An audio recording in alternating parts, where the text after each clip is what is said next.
Queridos irmãos e irmãs, vamos meditar na liturgia do sábado da quinta semana do tempo comum.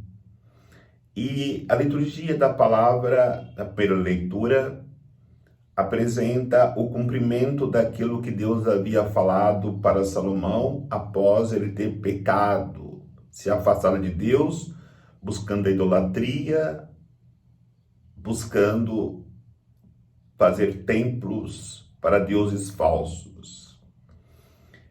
Então, a liturgia apresenta já a divisão do reino de Israel. As tribos do norte constituíam o seu rei, Jeroboão. E as tribos do sul, mais específica, a tribo do sul de Judá, também tem o seu rei, Roboão. E no coração de Jeroboão, com ciúmes do povo subir a Judá, Jerusalém, para poder adorar ao Senhor e crescer assim o poder de Roboão, ele resolve constituir o seu próprio Deus, fazendo a mesma coisa que o povo havia feito no deserto, construir um bezerro de ouro, para que o povo pudesse adorá-lo e assim colocando como Deus de Israel um bezerro de ouro. E ainda construiu templo em Israel para que ali pudesse, de maneira muito específica, o povo ser enganado e adorar um Deus falso. Ainda comete outra abominação. A tribo de Levi eram aqueles que deveriam servir o altar como sacerdote.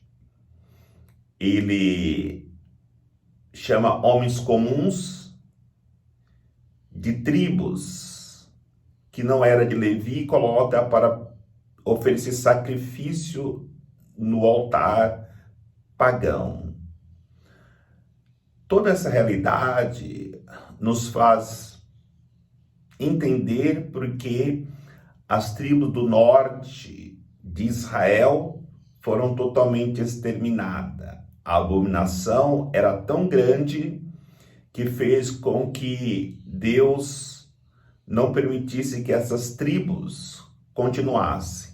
Mesmo porque Deus já havia falado para Salomão, quando ele pecou, que iria dividir a casa de Israel.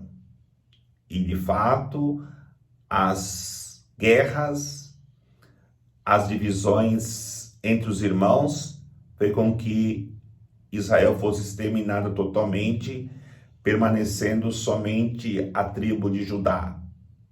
Hoje nós temos os judeus, que comprova que só a tribo de Judá continuou, porque isso é projeto de Deus, para que dessa tribo nascesse o Salvador.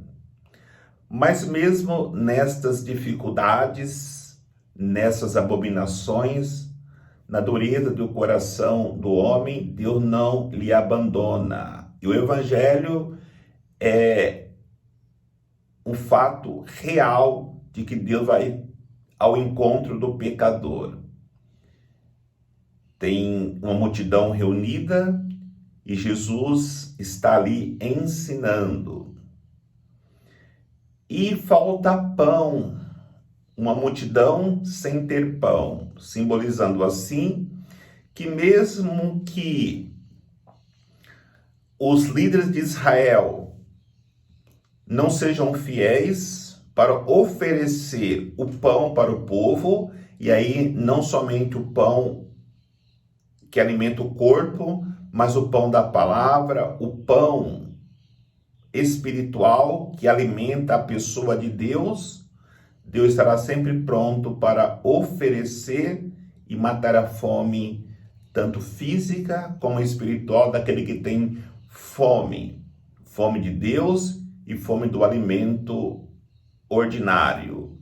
Diante dessa realidade, Jesus multiplica os poucos pães que tem e assim sacia a fome daquela multidão.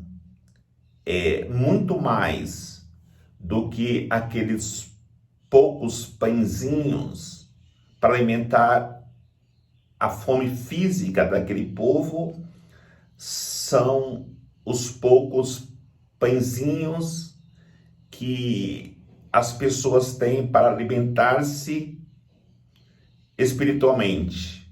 Porque quem dá o pão espiritual são os pregadores, são os profetas, são os missionários.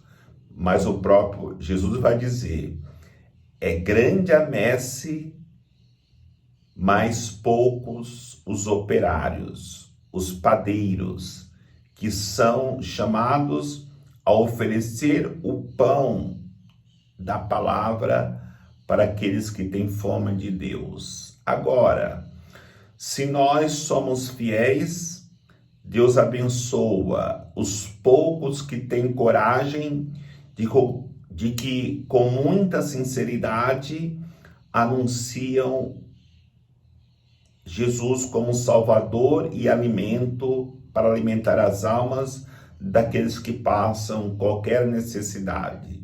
Sejamos estes padeiros de Jesus para oferecer o pão da palavra àqueles que morrem de fome por não ouvirem a palavra de salvação. Que o Senhor nos abençoe, em nome do Pai, do Filho e do Espírito Santo. Amém.